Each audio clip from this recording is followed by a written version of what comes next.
Cheaters of Reddit. Just one question. Why cheat when you could have just left? Some people cheat because they're confused, overwhelmed, and make a bad decision. I'm divorced. We had 2 children. My ex-wife was terrified to just leave. How do you leave your husband, tell your family, abandon your family? So she cheated. Not remotely okay, but I understand. She was in a corner and scared of a decision that would be the rest of her life. She's human. She's also an idiot tbh. But she's human. People think it's a black and white decision, but sometimes people break and fuck up. But there are consequences, and I believe we must have those. In an argument, my husband told me he wasn't in love with me and never had been. That he knew it at our wedding. It was the most painful thing I've ever had to hear. We'd been married a year. I decided to stay because I loved him anyway, and hoped he would change. I ended up giving him an ultimatum to go to therapy or end the marriage. And then I met someone who thought I was amazing and beautiful, who treated me like he loved me. But I didn't want to break up the family. It was stupid and I regret it. I've looked into this for some years now. Back in Africa, so many would rather cheat than divorce due to religious constraints, social stigma attached to being divorced, financial implications/security, and especially because of children. Men are also given a pass for adultery in most part of Africa. Threats of suicide, blackmail, general manipulation tactics. I was struggling with my sexuality and selfishly explored that during a very rough patch in our relationship instead of doing the right thing. After a few days the guilt ate me up and I did the right thing in the end. Would never cheat again. I was young and immature, only cared about my immediate happiness and survival of my ego, feeding my ego. Looking back, there was no excuse. Should have left and not added to someone's mental trauma. I guess karma was there eventually, as my last partner was a toxic, abusive piece of shit. Edit. Validation is what I was also after. I asked this once of a friend who was cheating on her husband. Lover was also married, but wouldn't leave him despite claiming to be miserable, because then who would take care of her? If she left, she'd need either a job or a sugar daddy. Neither seemed likely. An acquaintance of mine has been cheating on his wife for 20 years. He confides in my husband, who tells me he's part of an older generation who believes a man's duty is to take care of his family, including financially. It would betray his moral code to leave his wife. His wife is asexual and aromantic as far as we can tell. She's a nice enough lady, but she's off in la la land all the time and can't hold a conversation or bond socially unless it's a conversation about the Bible. It's hard to be around her for more than 10 minutes. If he divorced her, she most likely would be single and destitute for the rest of her life. He cheats so he can stay married. She knows he cheats and turns a blind eye. It's not my cup of tea, but they're both happy enough as married roommates. Edit. Spelling. And to clarify this, they both got married young. She was always religious but got way worse as she turned to church for emotional comfort she would usually get from a relationship. Supposedly she was always asexual. The guy has the emotional capacity of cauliflower. They were both young, hot, and doing what they were supposed to do at 1921 in their town. The guy definitely has to hide that he's cheating, or the wife gets incredibly upset and drags him to therapy, church, etc. The guy isn't subtle, so all the evidence of cheating is there if she wanted to figure it out. It is most definitely not an open marriage. Edit 2. This is not don't ask don't tell. That requires consent. Both people would consider this cheating if one of their friends did it. It's just that cheating is preferable to divorce for both of them. The world is a large place with many different subcultures beyond the experience of a lot of modern, internet-savvy people. Labels like aro, ace, poly, etc. don't always apply to people just because their lifestyle resembles something familiar to us. It's plain old cheating. Edit 3. I am astonished at the number of people who equate turning a blind eye with consent. If you've repeatedly caught your spouse cheating, fussed, yelled, cried, and forbade it, they continue to do it anyway. They just weren't so obvious about it. And divorce isn't an option because of your culture. It is not consent. If you consent, your spouse doesn't continually lie, hide, manipulate, and sneak around. I'm not a cheater, but I've been with a few. They fear being alone and crave validation. It's less about the sex and more about the ego. I had a BF that cheated, didn't know till later, but I'm 90% sure he waited to break up because he was finishing his second playthrough of God of War on my PS4. Like literally the day after he finished, he came over to break up. To be fair, it's a really good game. Not me but a friend. When I asked her why she cheats, straight up said that there's nothing wrong with her man. He treats her right, and she even wants to be with him. She just said that she likes cheating. It's basically a kink for her. Some people are just different in ways you would not expect. It's easier to skip work than handing in your resignation. I was young and in an abusive relationship. He had been cheating for 4 years and I finally kicked him out and demanded we have a break. I knew I'd go back to him if I could, Was sad and shit with my old best mate who was going through the same, and we slept together. I went back to the ex for 2 days before I told him. Ended then and there, and thank fuck I stayed away. I'm stronger for it and would never let that happen again. Fear and lack of self-confidence. He was abusive. He always reminded me that I wasn't anything without him. I sought comfort in the arms of someone that didn't know my story with the abuser. 2 decades later, and that dark time still haunts me, but he's no longer an entity in my life.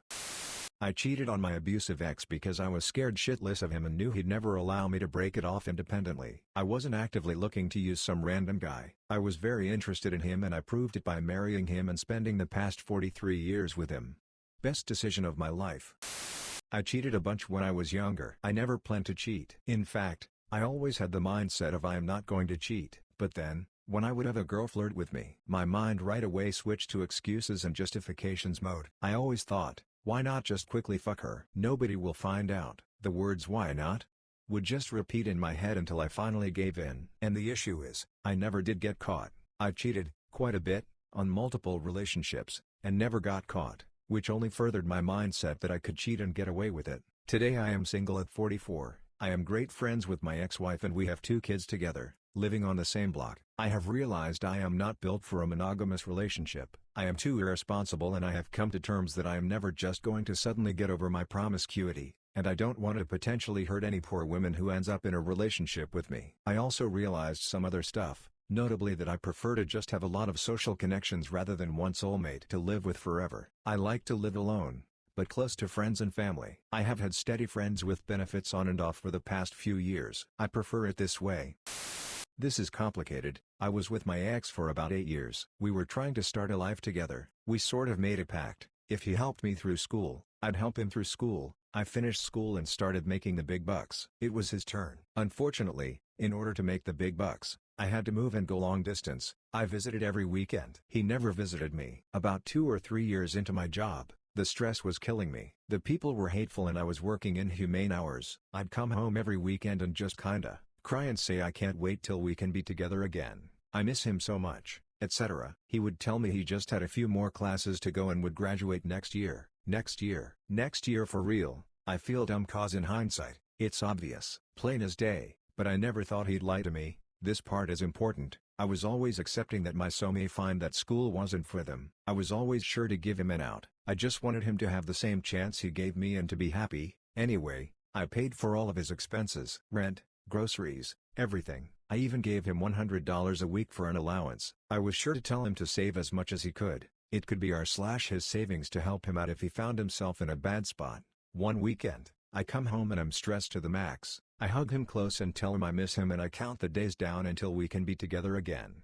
Once he graduates, we will be unstoppable! My ex breaks down and confesses that he was actually suspended from school and has been just sitting at home for the last year. Seriously, he was sleeping in every day and playing video games while I busted my ass. I even cleaned up that apartment on the weekends. He was always telling me he was so busy with school, he didn't have time to clean. Yeah, about this time I start looking for an out. I knew on some level we wouldn't recover from this, but we had been together for so long. Sunken cost fallacy. I ask him how much he has in the bank. I tell myself that if he can support himself while job hunting, I can leave. Nope, he has $24. Where in the hell did all that allowance go? Fast food and Magic the Gathering cards. I know I'm a fool. You don't have to say it. 2 weeks after his confession, he wrecks his car and it's totaled, so he's got no car, no job, and I'm about to leave him homeless. I didn't know what to do. We were still together, I guess, cause I didn't know how to end it.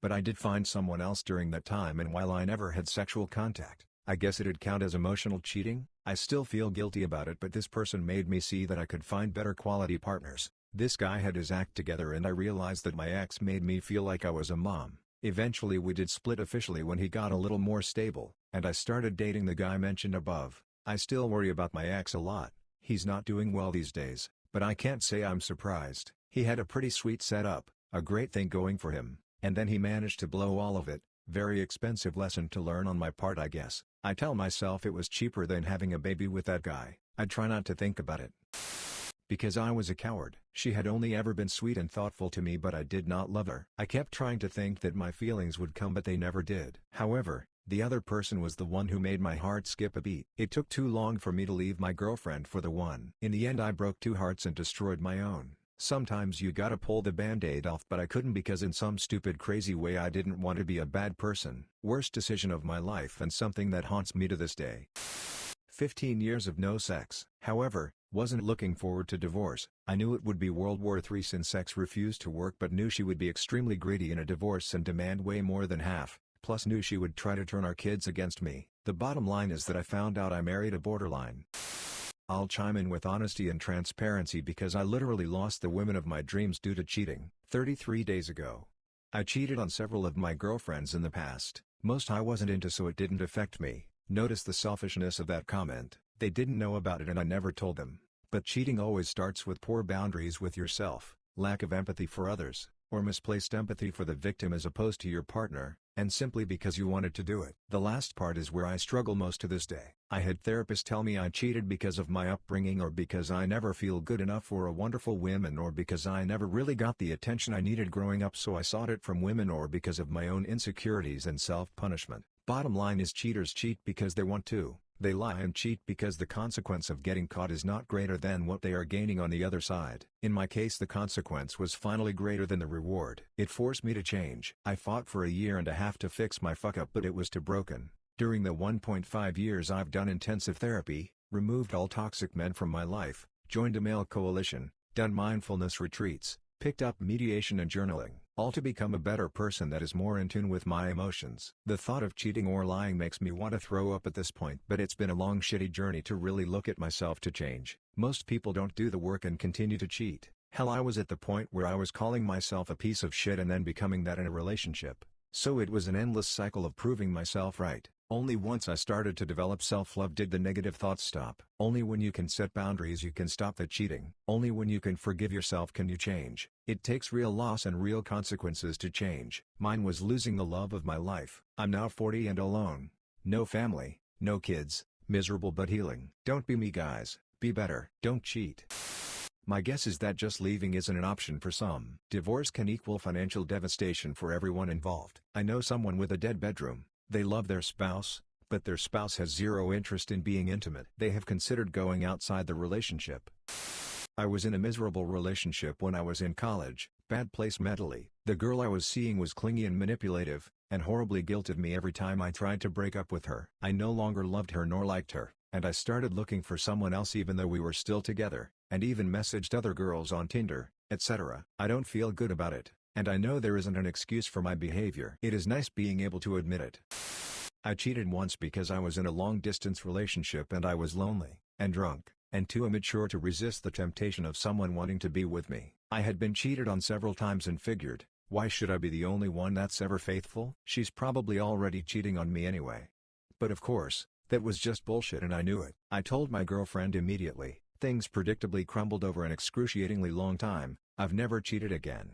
I still prefer monogamy, but not many women I've dated do, so I've been in a few open relationships. Usually it's just her seeing other people, but at least we can both be honest about what we want and make our own informed decision about whether to stay. Not everyone reaches the same point in a relationship at the same time. Not everyone has the same needs to begin with. That's all okay, but if you can't be honest with your partner about what you want, then what's the point?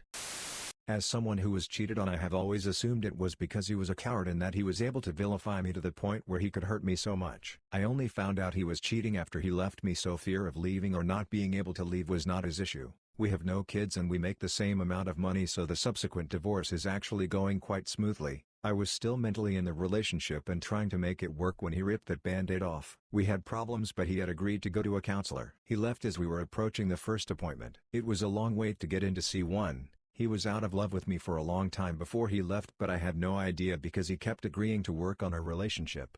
After he left, when I found out he had cheated with a friend from high school, it all started to fit together. When he was actually telling me he was leaving me, he even brought my height into his reasoning, saying that he was never really attracted to tall women. I am 6 feet tall and he was a bit over 5 feet 10 inches. This is how it started to dawn on me that he was busy blaming me instead of trying to fix our relationship. We had been together for over 10 years and he only confided this as he was leaving. Now that the hurt is lessening, I can only assume he was able to cheat because he is not the man I thought he was. Cowardly and mean. I know I am way better off without him, but I still harbor so much resentment. I can't see past the idea that he stole 1/4 of my life from me. From the way I have interpreted how he speaks to me now, We still talk because the divorce isn't yet finalized. I think he always knew he would eventually leave, and that makes his agreement to be in a relationship with me all the harder to stomach because I never hid the desire for a forever relationship. My new partner says that my ex has spent too much time rent-free in my head, and he is right, but my seething disappointment and even hatred feels so good to me. And hashtag X200B . Cheating is a coward's response to bad relationship. Just leave. Don't make it harder on the other person.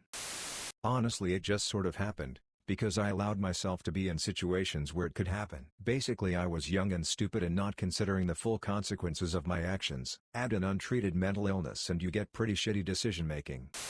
I'm ready for a heavy karma drop. Fuck it. An honest answer. I did it because, for the first time in my entire life, I felt wanted. I can blame everything else under the sun, but it was a boost to my ego and my pride, and unfortunately, I was not ready for what it brought me, so I cheated. It was only after the dust had settled and I grew up a little bit that I realized how much damage I had done, and exactly how late to the party I was. I hate what I did. I can't say I regret it, because it led to both of my children, but I hate that that's how my children came to be. There is no good reason to do so, and I should have left, but I didn't.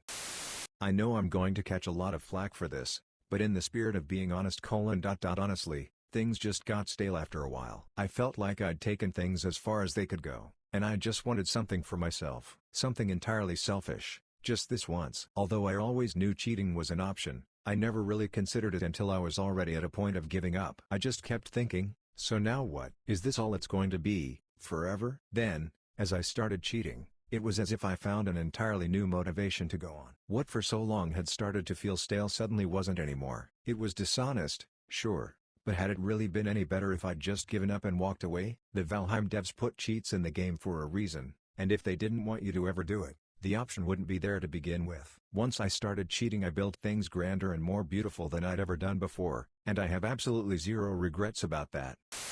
Okay, I'll bite. I'm a former cheater. It's 100% the biggest regret of my life. I hate myself for it every single day, even though my spouse has already forgiven me for it. I was fortunate enough to come to my senses, break things off, and tell her everything. I'm several years deep into therapy to understand why, and I think that's going to be a lifelong process. The reasons why are different for everyone, but I'll try to stick to the stuff that I think applies to the majority of people. 1. Most of the time, cheating doesn't happen in one fell swoop. It usually starts off pretty innocently, maybe a friendship at work with someone of the opposite sex. Little lines get crossed, one at a time, like the proverbial frog boiling in the pot. 2. We, as humans, are frighteningly good at rationalizing our behavior. We like to believe that the decisions we make are the product of rational analysis, but I'm a firm believer that we mostly respond to situations based on gut instinct, and then later on we rationalize it. Some of us are better at rationalizing our bad behavior than others. I firmly believe that every single one of us are very capable of cheating,